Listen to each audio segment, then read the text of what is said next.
وعلیکم السلام ورحمۃ اللہ تعالی وبرکاتہ۔ آپ نے کہا کہ ایک صاحب نے یہ اعتراض نامہ شیئر کیا ہے اور کہتے ہیں کہ میرا ایک اعتراض ہے، قرآن مقدس میں منہا خلقناکم میں خلقنا کا لفظ آیا ہے، خلقنا جمع متکلم کا صیغہ ہے، اللہ ایک ہے تو واحد کا صیغہ کیوں نہیں آیا؟ اچھا، آپ نے اس کی شیئر کردہ تصویر بھی شیئر کی۔ اس پر ایک بات اور لکھی ہوئی ہے کہ آپ حضرات کمنٹ میں بتائیں۔ اصل میں یہ جو ہے نا، دنیا دار لالچی کتے ہوتے ہیں جو صرف کمنٹ، لائک اور فالوورز کے لیے اس طرح کی حرکتیں کرتے ہیں۔ ظاہر سی بات ہے کہ جب اتنی بیہودہ بات کریں گے تو اہل علم حضرات اس کی پوسٹ پر کمنٹ کریں گے، جس سے اس کی ریچ بڑھے گی اور اس کے چینل کو ترقی ملے گی۔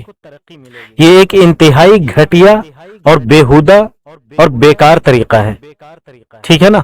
اس احمق کو یہ معلوم ہونا چاہیے کہ اعتراض میں اور سوال میں کتنا بڑا فرق ہے۔ اس کو سوال کرنا چاہیے تھا، نہ کہ اعتراض۔ اپنے ایمان کی خیر منانی چاہیے ایسے لوگوں کو۔ اس کم وقت میں تو ایک ہی جگہ دیکھا ہے، ورنہ قرآن کریم میں ایسی صورتوں میں اس طرح کے الفاظ بھرے پڑے ہیں۔ کہیں پہ نحن الوارثین ہے، کہیں پہ کنحنو ہے، اس کے بعد وارثین ہے، ان لہو لحافظون ہے، تو حافظ واحد ہے، حافظون جمع ہے۔ تو اس طرح سے درجنوں نہیں بلکہ اس سے بھی زیادہ تعداد میں قرآن پاک میں ایسے صیغے ملیں گے جو جمع کے ہیں، واحد کے لیے نہیں۔ اب سوال یہ ہے کہ رب تبارک و تعالی واحد ہے تو اس نے جمع کا صیغہ کیوں استعمال فرمایا؟ تو جمع میں بزرگی، کبریائی، حاکمیت اور جامعیت پائی جاتی ہے۔ جو بڑا ہوتا ہے اپنی بڑائی ظاہر کرنے کے لیے ہم کا استعمال کرتا ہے۔ ہم نے ایسا کیا، ہم پرورش کرنے والے ہیں، ہم سب کو دیکھتے ہیں، تو اس ہم میں بہت بڑی بڑائی ہے، حاکمیت ہے۔ لہذا رب تبارک و تعالی نے جمع کے صیغے سے کئی جگہوں پر یہ تعبیر فرمایا، ہم نے پیدا کیا، ہم مالک ہیں، ہم تمہیں رزق دیتے ہیں۔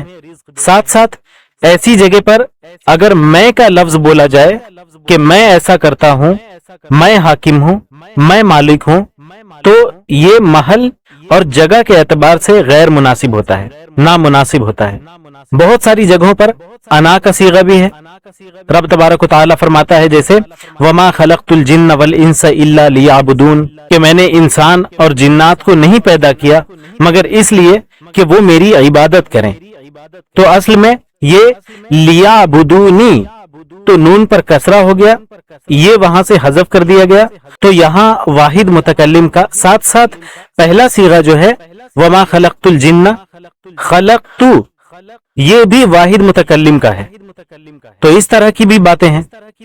تو کہیں کہیں رب تبارک و تعالی نے اپنے لیے واحد کا صیغہ استعمال کیا اور کہیں کہیں جمع کا۔ تو جیسا موقع رہا، جیسا محل رہا، وہاں اس طرح سے کیا گیا۔